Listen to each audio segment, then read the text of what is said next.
Hello' everyone, welcome to my another mini blog. আচলতে বাকী কেইটা দিনত যিহেতু ইমান সময় নাপাওঁ, সেইকাৰণে দেওবাৰ আৰু কিবা বন্ধ থাকিলে এই কাপোৰ ধোৱা আৰু ৰুম চাফা কৰা মোৰ কিবা নিয়ম নিচিনা হৈ পৰিছে। আৰু সেইখিনি কৰি মেলি আজৰি হওঁতে দিনটোৱে শেষ হৈ যায়।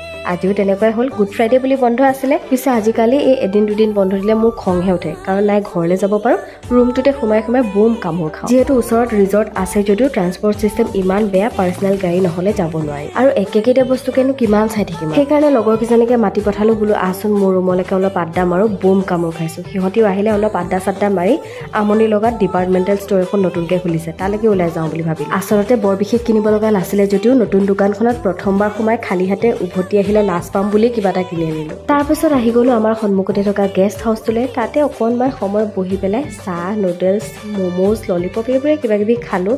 আৰু আজি বন্ধৰ দিনৰ ইভিনিংটো এনেকৈ পাৰ কৰিলোঁ। তেন্তে আজিলৈ আহিছোঁ, বাই।